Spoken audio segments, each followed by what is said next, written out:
Me conoció el nombre del Padre y del Espíritu Santo, si algo lo he ofendido, le pido me perdón. Vale, porque nos llevamos un año sin ver. Por cierto que cuando se ven con la mascarilla, no se están llorando, sonriendo, pero están bien felices. Ábrame su Biblia en el libro de Mateo, capítulo 24, versículo 32. Voy a ir rapidito, que tenemos poco tiempo y usted se me está cocinando ahí dentro. Es cierto. Cuando se quite la mascarilla va a aparecer un tamal, eso bien cocido. Bien cocidito. Libro de Mateo, capítulo 24, versículo 32. ¿Estamos ahí? Nos ponemos de pie, hermanos, si lo tenemos para la lectura a la palabra del Señor. 24. Libro de Mateo, capítulo 24, versículo 32.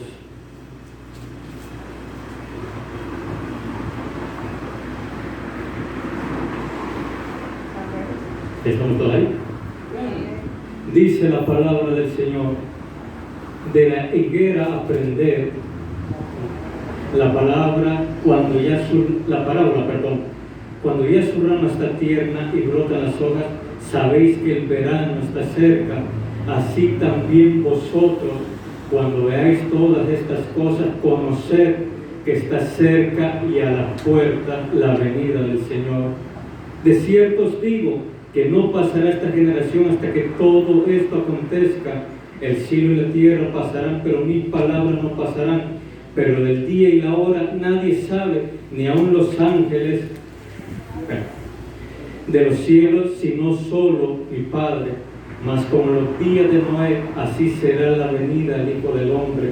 Porque como en los días antes del diluvio estaban comiendo y bebiendo, casándose y dándose en casamiento, hasta que el día en que no entró en el arca, y no entendieron hasta que vino el diluvio y se lo llevó a todos, así será también la venida del Hijo del Hombre. ¿Cuántos pueden decir amén a la palabra? Ponga la mano en su corazón ahí donde está sentadito, o paradito también, ahí como se ve. Y dígale: Señor, abre mi entendimiento para yo no quedarme en tu venida. En el nombre de Jesús. Amén y amén.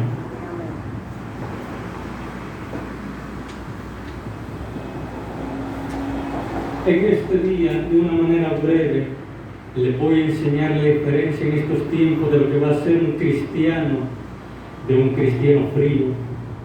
Porque lamentablemente, aunque todos estén ansiosos de regresar a la iglesia, van a haber muchos que solo van a llegar por su propio beneficio y lamentablemente se van a quedar. En la porción que acabamos de leer se nos hablan los tiempos de Noé. ¿Y por qué esto es tan interesante? Porque el diluvio representa la venida del Señor. Dice que en los tiempos finales va a ser como en los tiempos de Noé. Y ahí se nos muestra una diferencia entre Noé, que era un hombre sabio, un hombre que estaba metido en el Señor, y las demás personas que no entendieron lo que Noé estaba hablando. Dice que le decían que era un loco, porque no comprendían, porque su entendimiento estaba turbado, estaban negando una verdad. Y en estos tiempos va a haber mucha gente que va a estar en la iglesia, que va a estar sirviendo a Dios, que no va a entender las fechas, el día de cuando nosotros tenemos que partir. Y ahí lamentablemente muchos van a ser dejados. Pero espero que por lo menos los que estamos aquí, un día nos veamos allá en el cielo. Amén, aleluya, ya nos vamos. ¿Qué es el entendimiento? El entendimiento es, de acuerdo como está escrito, es la facultad que permite aprender mediante razonamientos que son la base de la forma de decisiones, de la formación de una idea que es la realidad del individuo. Su entendimiento viene a ser su realidad. Lo que usted entiende es lo que usted va a vivir. Si en su entendimiento hay temor, usted va a vivir aterrado, pero si en entendimiento tiene fe, usted va a caminar sobre las aguas. Amén, aleluya. La palabra entendimiento viene en latín intelligere, que quiere decir intelecto elegido. Usted escoge lo que quiere saber y desecha aquello que no quiere. Y ese va a ser el problema en estos tiempos de la venida del Señor, que va a haber mucha gente que aunque se le diga la verdad, aunque se le predique de la venida del Señor, no va a querer entender, no va a querer aceptar la verdad, y por eso se va a quedar. La palabra conocimiento, entendimiento, perdón, viene del griego ginosko, que es percepción que provoca conocimiento y verdad propia. El entendimiento, en pocas palabras, es el procesador del cuerpo. El entendimiento está pegado a las emociones, a la mente, al alma, porque nosotros decidimos de acuerdo a nuestras decisiones qué creer y qué no creer. Si usted llega donde una persona que está quebrada emocionalmente, usted dice que Dios le puede sanar, lo más probable que le diga, eso es mentira. Yo lo busqué y nunca lo encontré. Pero cuando una persona entiende con las emociones correctas, esa persona dice, claro que yo sé, yo quiero aprender más, porque todo está en el alma. Aleluya. En el libro Apocalipsis capítulo 3 versículo 18, lo vamos a ver rapidito en la Biblia porque solo la palabra de Dios habla el entendimiento. Apocalipsis 3:18 dice lo siguiente: aquí hay sabiduría, el que tiene entendimiento cuenta el número de la bestia, pues es número de hombre y su número, yo usted se lo sabe, para que lean, ¿no? Dice aquí hay entendimiento, el que tiene entendimiento, el que tiene conocimiento puede contar el número de la bestia. En pocas palabras, el que tiene el conocimiento abierto va a saber quién es el anticristo, qué es lo que está haciendo, va a poder discernir la palabra de Dios. Cuando Dios dice que ya nos vamos, esa persona va a estar diciendo es que Dios ya viene por nosotros.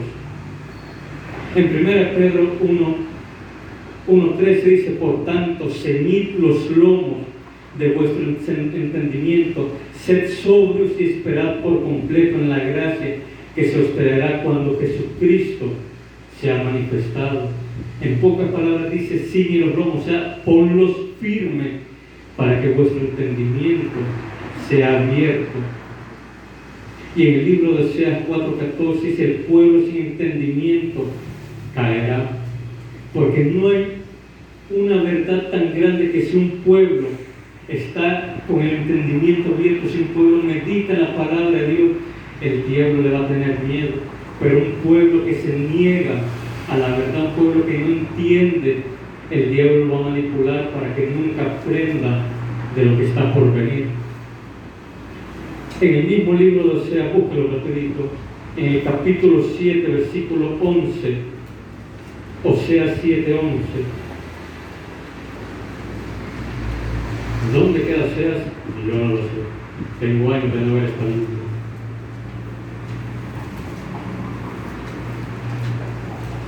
Pero en el libro de Oseas, desde que lo busco.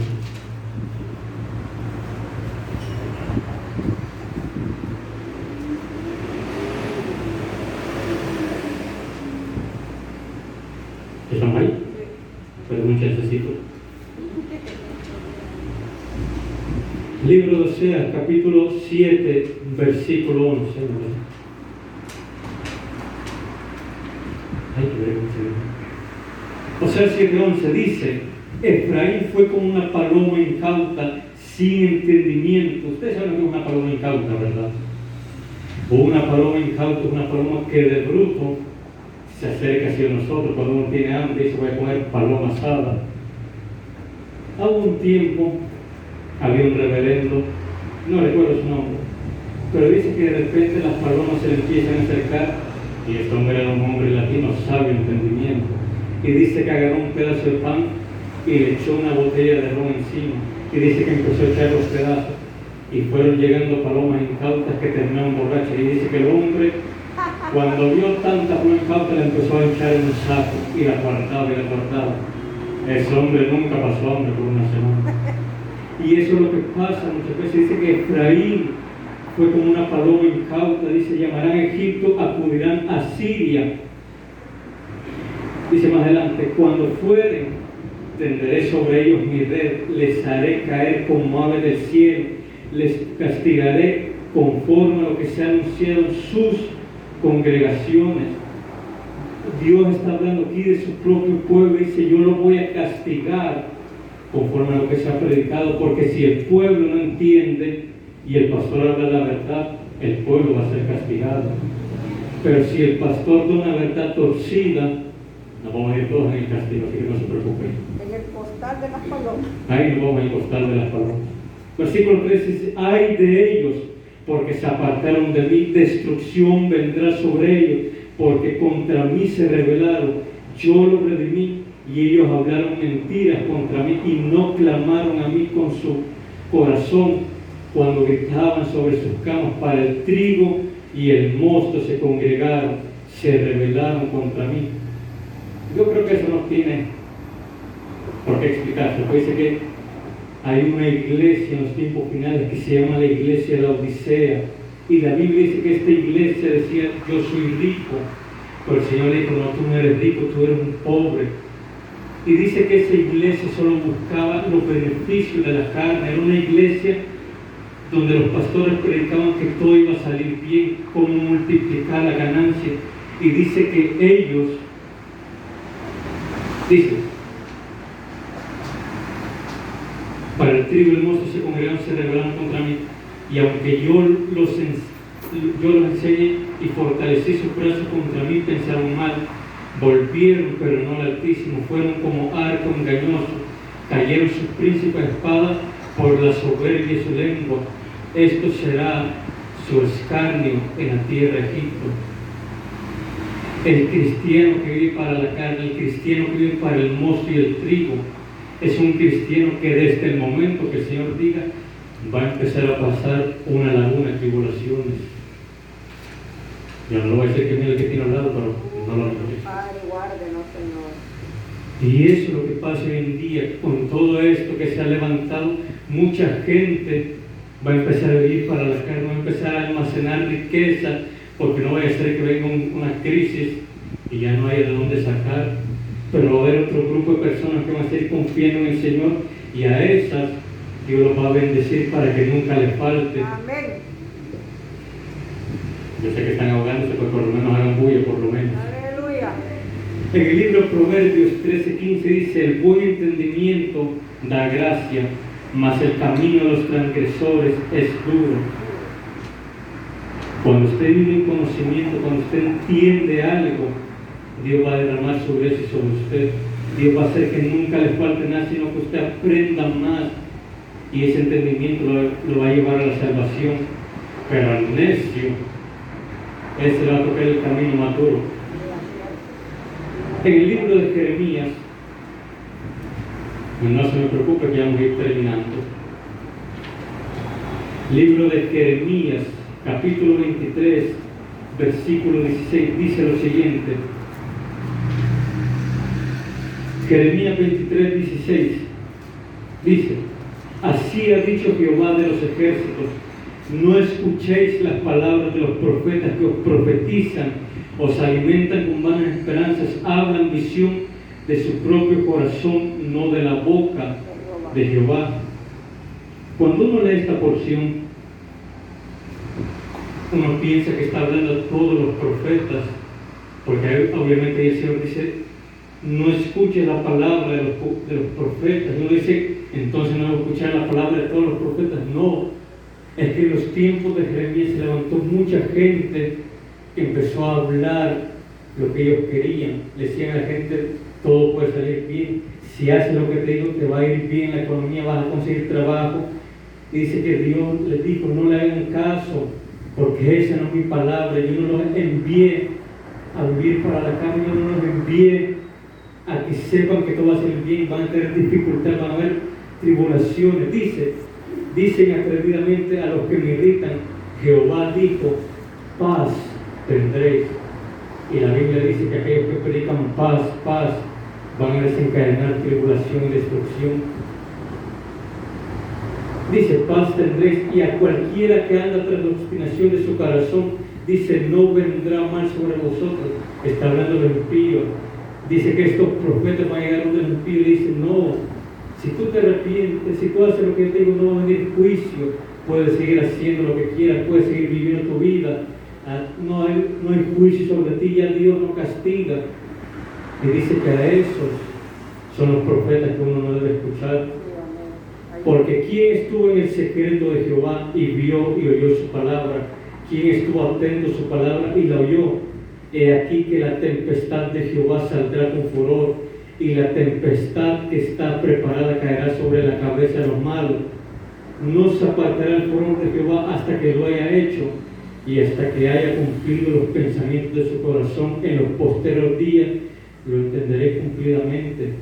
Dice que para estos tiempos finales nosotros vamos a entender el por qué hay mucha gente atribulada, el por qué hay mucha gente que en vez de sonreír anda amargado. No estoy viendo, como tienen la mascarilla, creen que no les veo la cara. En los ojos se le ve la verdad. Pero dice que de repente Dios va a empezar a levantar, va a levantar su ira, y muchas iglesias se van a cerrar, no porque la iglesia no la culpa, sino porque quienes la levantaron en contra del Señor. Dice en el versículo 21: no envié yo a aquellos profetas, pero ellos corrían. Yo no les hablé, mas ellos profetizaban. Pero si ellos hubieran estado en mi secreto, habrían hecho oír mis palabras a mi pueblo, y lo habrían hecho volver de su mal camino y de la maldad de sus obras. La Biblia dice que cuando venga la gran tribulación y le demos cuenta, dice que van a haber unos que van a decirle al Señor: nosotros predicamos en tu nombre, nosotros dimos la palabra. Y dice que el Señor les va a responder que yo nunca los envié a eso, yo nunca los llamé. Y eso, aunque hayan hecho lo bueno, se van a ir a la condenación eterna.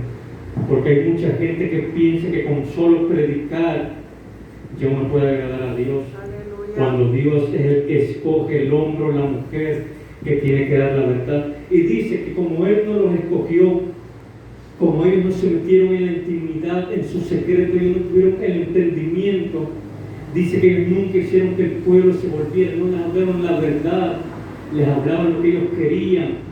¿Qué es lo que Dios quiere hablar para esos tiempos finales? Aleluya. Que nos arrepintamos porque Él ya viene pronto. Cuando viene el Señor, viene pronto. Aleluya, sí, Señor. Santo. Y usted tiene que aprender. Y usted puede decir que yo no sé. Para eso yo estoy aquí, para hacerlo entender, para ayudarle a que predique su familia, para que nadie se quede en ese tiempo tan glorioso que es la venida del Señor, porque si no va a ser lloro y crujir de dientes. En el libro segundo de Pedro dice lo siguiente, segunda de Pedro 3:1, dice,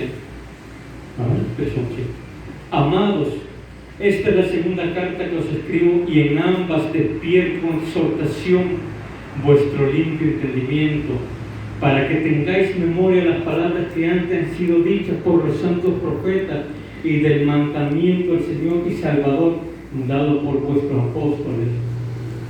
Dice aquí el profeta que los estaba exhortando, le está diciendo: yo los estoy regañando, para que vuestro limpio entendimiento entienda lo que los profetas también decían, lo que los apóstoles estamos hablando, para que ninguno de ustedes se quede, para que ninguno se desvíe y piense que Dios está hablando lo errado. Dice en el versículo 3: sabiendo primero esto, que en los posteros días vendrán burladores andando según sus propias concupiscencias y diciendo: ¿dónde está la promesa de su advenimiento? Porque desde el día en que los padres durmieron, todas las cosas permanecieron así como desde el principio de la creación. Ahí está hablando que en estos tiempos va a venir mucha gente diciendo: ¿dónde está la venida del Señor? Dios no viene. Esos mensajes de los predicadores los escucho desde mi abuelita. Ahí está mi abuelita Vilita y boleando. Y eso es lo que va a venir mucha gente burlando diciendo: no, eso Dios no viene. Los pastores predican eso nada más porque quieren vender CDs. Dice en el versículo 5: estos ignoran voluntariamente que el tiempo antiguo fue hecho por la palabra de Dios, los cielos y también la tierra que proviene del agua y por el agua subsiste. En pocas palabras dice que esa gente que es burladora ignora, pero porque le da la gana, porque no quiere entender. Usted puede vivir en la verdad que yo le digo, o usted simplemente puede ignorar lo que yo le digo diciendo ese no está hablando lo correcto, porque al final el entendimiento depende de cada individuo. Usted escoge lo que quiere entender y usted escoge la decisión que quiere tomar. Yo le digo a usted, hágame caso, que este es el acto sabio. Por alguna eso pienso, después me salen unas locuras que ni yo me entiendo. Pero bueno, ¿qué es lo que va a pasar para ir terminando en estos días finales donde el diablo sabe, porque el diablo dice en la Biblia que cuando él sienta que ya está llegando el fin, va a empezar a hacer de todo en esta tierra con tal de arrastrar unos pocos para su lado? Y es lo que el diablo está haciendo en estos tiempos, levantando pestilencias, levantando males, para que el amor de muchos se enfríe. Y eso dice la palabra, que en los tiempos finales va a haber tantas tinieblas que el amor de muchos se va a enfriar, pero dice que van a haber otros que van a brillar, y dice que la unción va a caer sobre ellos y van a empezar a predicar el evangelio por todo el mundo. Y yo no sé de qué lado usted esté, pero si hoy vino a este culto, quiere decir que sobre usted va a brillar la luz de Jehová. Amén. Sí, Señor. Aleluya. Ahora bien, la Biblia nos habla que hay 4 tipos de entendimiento dañado. Número 1, en 2 Timoteo 3:8 se nos habla del entendimiento corrupto. ¿Qué es el entendimiento corrupto? Es cuando una autoridad le habla a usted, pero usted no quiere obedecer a esa autoridad. En 2 Timoteo 3:8 se nos habla de Hans y Handler. Dice que estos 2 hombres se opusieron a Moisés para sacar el pueblo.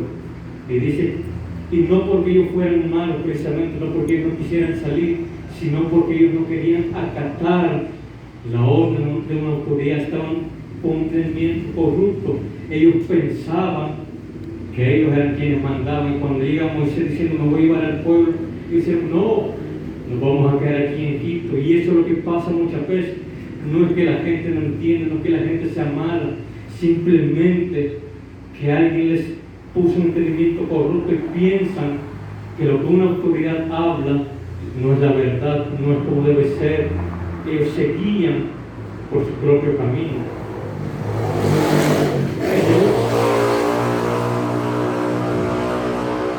El segundo entendimiento está en Efesios 4, 17 al 18, el entendimiento entenebrecido. Y este ya es un poco más delicado porque es o habla más bien de la gente que vivía para su propia carne. Dice que el entendimiento entenebrecido es el entendimiento de los gentiles. Y los pueblos gentiles era que ellos vivían para ellos mismos, ellos buscaban la riqueza, buscaban la carne. Dice que ellos vivían una vida sexual diabólica. Ellos dice que fornicaban, ellos dice que adulteraban, y ese es el entendimiento entenebrecido. Usted quiere servir a Dios, pero está batallando al mismo tiempo con lo que la carne le pide. Y mire que esta pide muchas cosas, y la gente que vive pensando en fornicar, pensando en adulterar, pensando en riquezas carnales, es alguien que nunca va a querer entender sobre la venida del Señor, porque quiere alimentar a la carne, quiere vivir para uno mismo y no vivir para Dios. El tercer entendimiento está en 2 Corintios 3:14, y el entendimiento embotado. Yo sé que el nombre como que no le pega, pero ya que me explique, no vayamos a terminar todos embotados. Pero el entendimiento embotado era cuando se hablaba del manto que usaban los hebreos para leer la palabra, y el entendimiento embotado, el entendimiento vendado. Usted tiene un manto que no le deja ver la verdad, usted mira ciegamente. Por eso cuando llega Moisés con la gloria, la cara le brillaba, dice que el pueblo quiso poner un manto porque resplandecía tanto. Ellos se sentían mal, ellos sentían miedo. Y eso es lo que pasa muchas veces. El diablo le pone a usted un manto por tal de que usted no pueda brillar y la gente no pueda entender lo que usted quiere decir. Y el cuarto entendimiento está en 2 Corintios 4:4 y es el entendimiento ciego. Y eso para qué explicarse. Cuando usted está ciego, usted no quiere hacer nada, porque para usted lo único que existe son tinieblas, para usted lo único que ve es la oscuridad. Y hay mucha gente que le encanta andar ciego, mucha gente que quiere hacerse como que no es con él la cosa, y hay gente que uno le dice predica, habla la palabra, y él dice no, y yo no vi, yo no tengo culpa de nada. La Biblia dice que aquel que no entiende y haga un pecado, dice que se lo va a perdonar, pero aquel que entiende y se haga el ciego en un pecado, Dios se lo va a cobrar hasta el doble casi. Gloria a Dios. Espero ustedes no tengan un entendimiento como todos estos. Pero ahora aquí es donde viene el cierre del mensaje con lo mejor que uno puede. ¿Cómo podemos preparar una generación para la venida del Señor? ¿Cómo podemos arrebatarle a nuestra familia al diablo para que ninguno se quede, para que cuando el Señor venga con voz de trompeta, con voz clamando, nosotros no nos quedemos, sino que nos vayamos todos a la boda del Cordero? ¿Cómo podemos lograr eso? Número 1, despertando el entendimiento con exhortación. En el libro 2 de Pedro 3:1 dice que Pedro les decía: yo les hablo con exhortación, yo quiero despertarlo con exhortación. Y la exhortación nunca es agradable porque siempre se está regañando y uno quisiera vivir la vida tranquilo, que nos masajearan en la cara, que nos hicieran un masajito para vivir relajado. Pero Dios nunca quiso un mensaje tibio, un mensaje relajante. Dice que a Jesús se le fueron 5,000 gentes porque nadie podía montar los mensajes. Y dice que volvió del Pedro y dijo: Pedro, ¿vos también querés que te haga un mensaje allá afuera? Y Pedro dijo: no. Aleluya.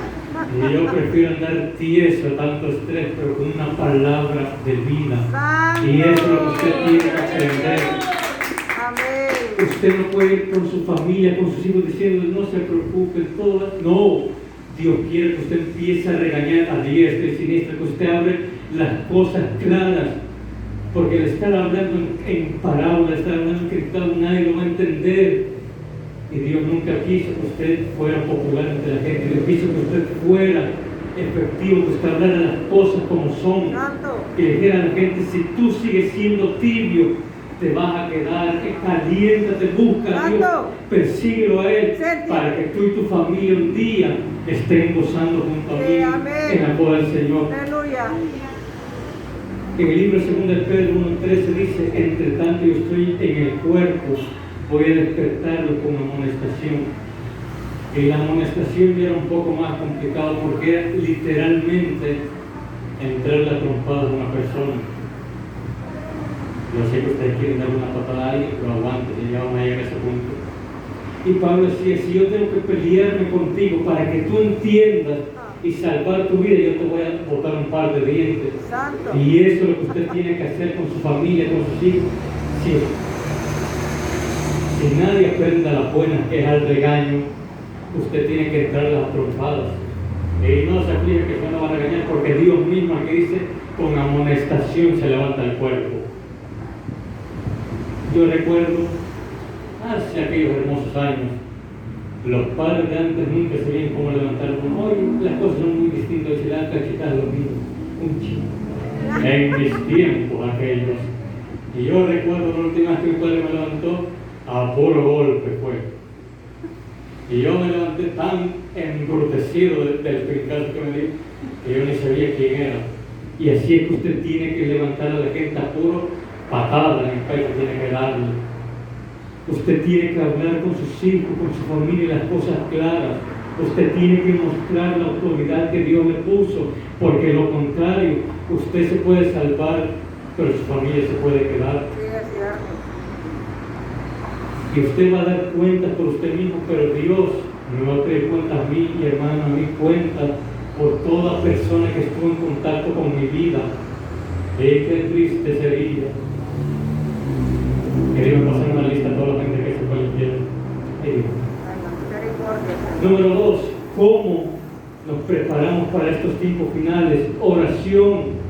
En el libro de Efesios 1:16 dice: no ceso de orar para que sean alumbrados los ojos de vuestro entendimiento, para que sepáis cuál es la esperanza que tenemos en Cristo y las riquezas de su gloria. Aleluya. Usted puede predicar, pero si usted no ora, el corazón nunca se va a ablandar y los oídos nunca se van a despertar.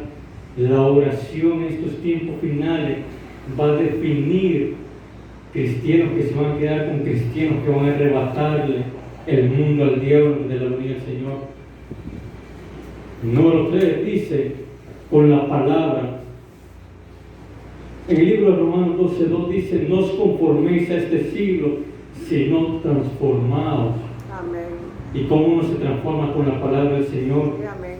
Usted puede vivir la vida de la peor manera, pero cuando su entendimiento entiende la palabra de Dios, usted cambia. Sí, amén. Usted se Aleluya. mira. Y yo tan feliz que estaba y tan triste que me puse de repente. Porque la palabra transforma. Amén. Pero nada sirve predicar si no hay oración. Yo recuerdo que había mucha gente hace mucho tiempo. El dicho común, si uno le preguntaba a una persona si le predicaba a su familia, era: yo no predico, pero yo solo paso orando. Y aquella familia nunca se convertía. ¿Por qué? Porque lo que la oración hace, que ablanda el corazón, abre la mente y despierta los oídos para que la palabra llegue. Usted puede predicar todo lo que sea, pero si no ora, la palabra no es efectiva. Y usted puede orar todo eso hasta que la cabeza le brille como foco. Pero si usted no predica, de nada sirve que la unción habite en usted. La número 4, hablando de la unción, es la unción del Espíritu Santo. En el libro de Lucas 24:45 dice: entonces les abrió el entendimiento para que comprendiesen las Escrituras. Dice que en Pentecostés,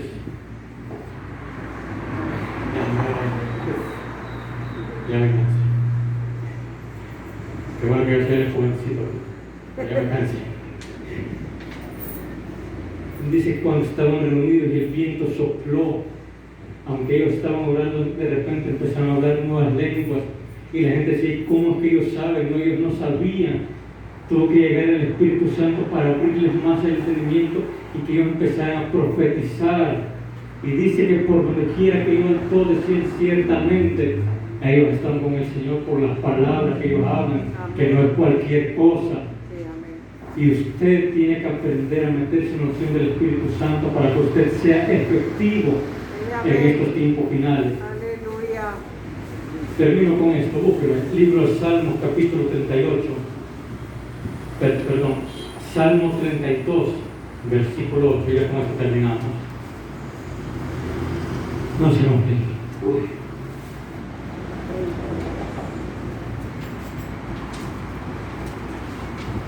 Libro de Salmos, capítulo 32, versículo 8. ¿Ya estamos ahí? Sí, amén. No mienta que yo no he llegado. Dice, libro de Salmos, capítulo 32, versículo 8: te haré entender. ¿Quién nos va a hacer entender? Dios. Te haré entender y te enseñaré el camino en que debes andar. Sobre ti fijaré mis ojos. Y uno dice: ay, qué bonito, el Señor me va a enseñar. El Señor va a fijar sobre mí sus ojos. Él me va a guiar. Pero en el versículo 9 la cosa se arruina. No seáis como el caballo o como el mulo. No, miren los lados ahorita. Sin entendimiento, que han de ser sujetados con cabastro y con freno, porque si no, no se acercan a ti. Y el Señor está hablando y dice: yo te quiero enseñar, yo te quiero guiar. Yo soy un padre para ti. Un padre siempre quiere enseñarle a sus hijos la diferencia entre el bien y el mal. Siempre quiere guiarlos para que nunca se desvíen, para que tengan una vida plena. Pero dice que hay un grupo de personas que son tan brutos como el caballo y el mulo. Y dice que a esos los va a tener que amaestrar. Ustedes saben lo que es el freno, ¿verdad? El cabastro, perdón. El freno para un caballo es algo que se le pone en la boca para separar el lugar y para jalárselo. Cuando el caballo anda medio alborotado, usted solamente jala y el caballo se detiene. Pero ¿qué pasa cuando un caballo es demasiado bestia, salvaje, demasiado bruto, demasiado salvaje, que se le pone un frenillo? El frenillo es lo mismo que el freno, solo que la lengua del caballo, cuando usted ala, hay unas cuchillas que se le meten. Es por eso que el Señor dice: yo te quisiera enseñar de la manera simple, pero como eres tan mulo, tan caballo, te tengo que hacer sufrir. Y eso nunca es bonito, ni siquiera a Dios le gusta. Si a usted como padre que le pega a un hijo, lo ve llorar y de repente el corazón se le conmueve, no digamos a Dios que ya estamos grandes y no tiene que poner el frío. Había un perro muy salvaje. Este perro vivía con un pastor, y el problema de este perro es que cuando usted abría una puerta, el animal salía disparado. Y como el hombre tenía varios hijos, con tal de ser que los hijos no lloraran por alimentar al animal, dice que él salía corriendo atrás del perro. Y usted sabe que como buen cristiano que era, estaba bien macizo el hombre, entonces para correr no servía. Pero ahí va el hombre detrás de la bestia. Y dice que ese perro lo había cansado tanto, porque era tan salvaje, dice que lo amaestraba, le ponía hasta collar de púas para jalarlo y casi ahorcar al animal, pero dice que él no aprendía. Y dice que una vez un amigo lo metió en algo que se llama un shock collar, que usted le pone un collar al perro, pero este collar es mágico. Dice que da descargas al perro para amaestrarlo. Y dice que cuando él se lo puso, se acercó a la puerta, abrió la puerta y